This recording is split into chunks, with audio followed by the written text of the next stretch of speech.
Gracias, presidenta. En primer lugar, una pregunta informativa.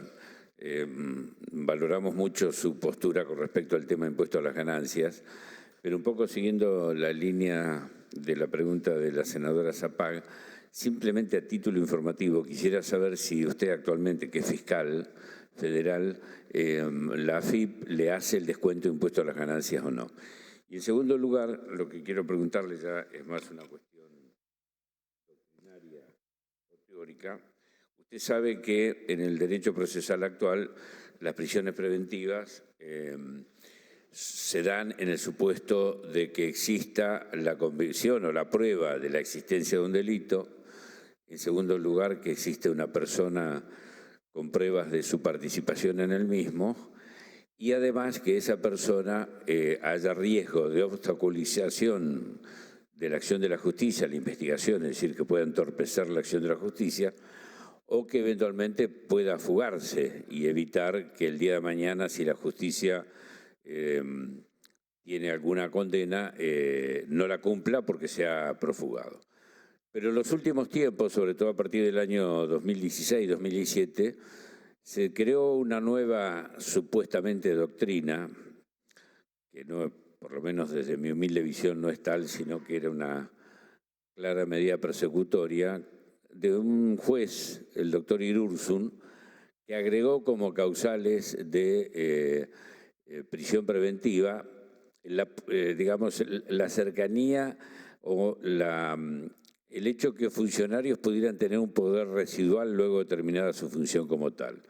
Es decir, alguien que estaba siendo investigado, por ejemplo, en mi caso, que había sido funcionario de la anterior gestión, me podían denegar la excarcelación y dictarme la prisión preventiva porque yo supuestamente tendría un poder de residual de influencia sobre los jueces y magistrados. Evidentemente, claramente quedó demostrado la actitud persecutoria de este tema, porque a partir de diciembre del 2019 esta teoría desapareció. No se aplicó más en los juzgados ni en los tribunales federales. Concretamente, lo que quiero preguntarle a usted, si como fiscal le tocó algún caso de aplicar esta supuesta teoría o doctrina, ¿cómo resolvió usted los casos de prisiones preventivas que tuvo de algunas personas que pidieron su liberación o su exhibición de la prisión? ¿Y qué opinión tiene con respecto a esta supuesta teoría que se creó y que tuvo una duración de 4 años, de esta doctrina Irursun, que a mi entender obviamente fue claramente una herramienta de persecución y de encarcelamientos de funcionarios de la gestión que culminó su mandato en el 2015? Gracias. Buenos días, señor senador. Con respecto a su primera pregunta, si yo tributo ganancias y mi rol de fiscal actual, yo fui designado como fiscal federal en el año 2014, de manera tal que la ley 27.346 aclara expresamente que tributarán aquellos miembros del Poder Judicial o de los ministerios públicos que fueron nombrados con posterioridad al año 2017 o desde el año 2017, de manera tal que yo a esa fecha ya me desempeñaba como fiscal federal, reitero, desde el año 2014. Es decir, que en lo personal yo al día de hoy no tributo ganancias. Sin perjuicio de ello, en la unidad fiscal que actualmente tengo a cargo, hay tanto funcionarios como empleados que han ingresado con posterioridad al año 2017, fundamentalmente con la implementación de este nuevo sistema procesal penal federal, y ellos sí tributan ganancias. Eso en cuanto a la primera consulta. En cuanto a la segunda pregunta,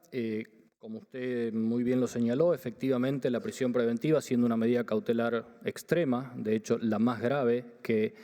existe en el sistema procesal, tiene que ser una medida de absoluta cautela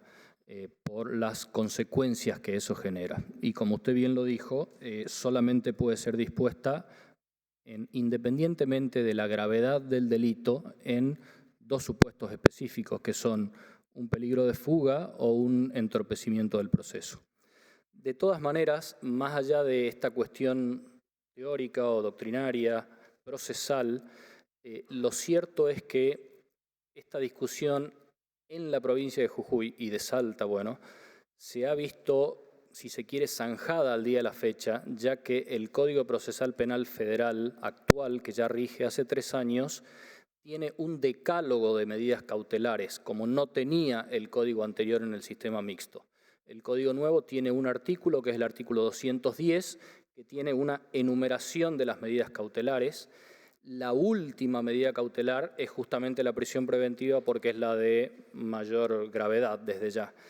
Y este código obliga a todos los operadores fiscales, a todos los operadores judiciales, tanto, por ejemplo, en mi rol de fiscal o eventualmente a los jueces, obliga a ir superando cada una de esas medidas para poder ir solicitando desde el rol de fiscal u ordenando desde el rol del juez alguna de esas medidas cautelares. De manera tal que realmente hoy en día, bajo la vigencia del nuevo Código Procesal Penal Federal y este artículo 210, para llegar a requerir o imponer una medida de prisión preventiva, tiene que ser una situación absolutamente excepcional en donde realmente se configuren estos supuestos de fuga o de entorpecimiento, ya que antes hay que descartar 9 medidas cautelares anteriores, obviamente mucho menos gravosas que lo que implica una prisión preventiva en un establecimiento penitenciario.